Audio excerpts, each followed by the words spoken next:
Hey everybody, hope you're doing well. Welcome back to another episode of CSGO News. As always, time marks for every story down below in the description for all of you. I do want to warn all of you though, our first big story today is only speculation. It's heavy speculation. It is likely to be confirmed sometime soon, but as of right now, it is not 100% confirmed. So if you guys want 100% confirmed and true stories, time markers for those are down below. This first big story though will be speculation as to why I think Maikelele's new team will be signed into SoaR Gaming. So I'm going to show you all the evidence I have of this and how coincidental it all is and how you guys can determine if you guys think it's going to be true. And I guess we'll find out in the coming weeks if it does come to be true. So first off, a little background for all of you about Maikelele's new team. As of right now, it is currently 4 men. 3 of those 4, their core part of their roster is all former FaZe guys. Maikelele himself, Keem, and Fox, those are your 3 former FaZe guys. And they'll be joined by former Northman Rubino, who was actually replaced by FaZe member AZ in the past few weeks. So all of you know that. They have yet to announce their 5th member. And personally, Keem's been playing very well for FaZe. He stood in for ESL Pro League weeks 1 and 2. These past few weeks, he played pretty well. And then Fox played for SK Gaming. He stood in for them before he got replaced by Phelps, and he did very well throughout the majors. So that 3-man core is looking pretty solid, and they're joined by Rubino, definitely not the weakest North member. So this roster, it looks pretty solid. So to present all of you the evidence, first off, you all know about 10 days ago, a couple weeks ago, we had the Red Reserve, a competitor of SoaR Gaming. Many of you know as well, this is actually an organization who builds up players to join FaZe, like SoaR Gaming. If you want to join FaZe Clan one day as a trick shotter or as a content producer, you go through SoaR or you go through Red Reserve. Both these brands are very well known. So Red Reserve actually got into the CSGO scene for the first time ever a couple weeks ago. They actually merged with Orbit in their Brazilian roster. I believe it's NAC. They also have KNG and HiKo over there. Not the best team, and I don't really want to get into Orbit talk. I don't really like the organization over there of Orbit. They've had way too many teams in too short of a time. But still, nonetheless, Red Reserve picked up their first ever CSGO team a couple weeks ago. Now, look at this from a gaming standpoint, a business standpoint. SoaR Gaming saw this. They see that Red Reserve goes into CSGO. They must think to themselves, there's got to be money in that market. Why would they not want to go into that if Red Reserve's going into that, building more brand loyalty, building more money base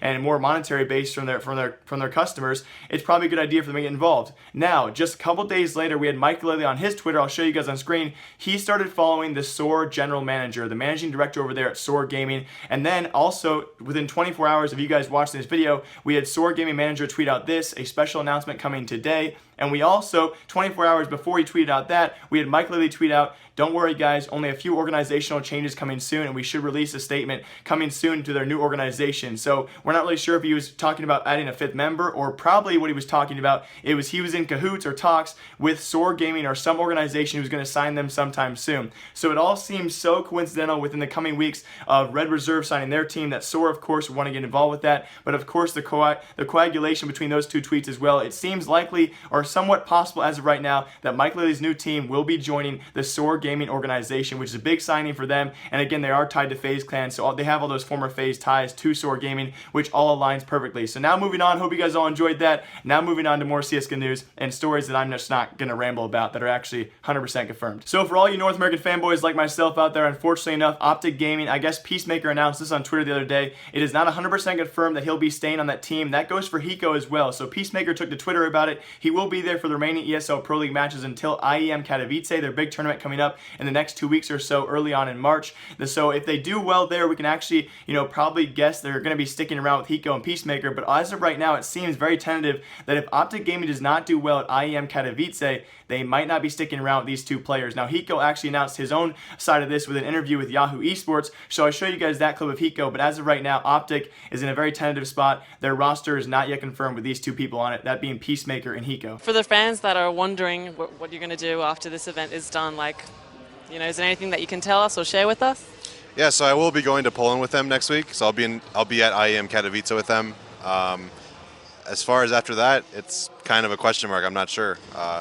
This is technically like I'm a trial. I'm trying out right now. So in the final very strange updates for the Chinese Tyloo situation, many of you guys know they had somebody, attacker as well as Fancy, 3 players try and actually go in cahoots with other organizations to contract themselves out. They were trying to get future organizations in contracts with other teams while they were under Tyloo contract. All 3 of these players were suspended or banned from the team for a short time being. Although we have had attacker and somebody come back and they are now signed for 2 years with Tyloo. But Fancy released this on social media, so the 3rd player involved here who did the same exact wrongdoing these other two players did, and he's actually been released by Tyloo. So no one knows what happened behind the scenes, but it seems as of right now, 2 of the 3 players involved with this wrongdoing have been signed for 2 extra years until 2019, and now Fancy, the 3rd player involved, has actually been released. So who knows what he's going to do in the Chinese CSGO scene. He's been obviously one of the better players out there, maybe CyberZen, and their 2 new teams have interest in him, but as of right now, those are final updates for Tyloo. Fancy has officially been released from their roster. And our final 3 stories for all of you guys today on CSGO News. I hope you all enjoyed the episode. First of all, Virtus.pro announced their new boot camping area before Katowice 2017, that is coming up again, like I said earlier, very soon.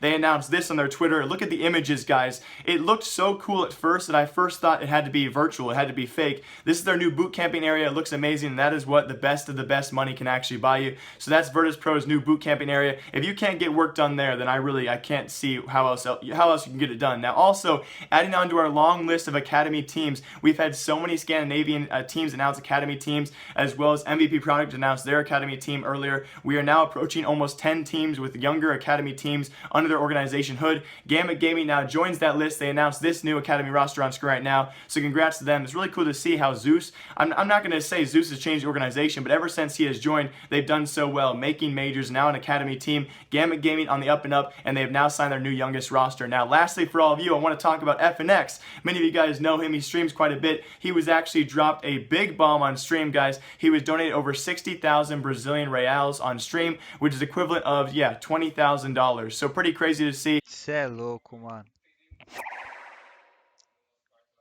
Muritinho Mano, ele doou mais fez. 30 mil! Olha aqui! É fake? Não é, mano. Não é, velho. Eu vou entrar aqui agora. Onde que é? Ele me doou mais 30 mil reais, juro por Deus, velho. Aqui, ó, mais 30.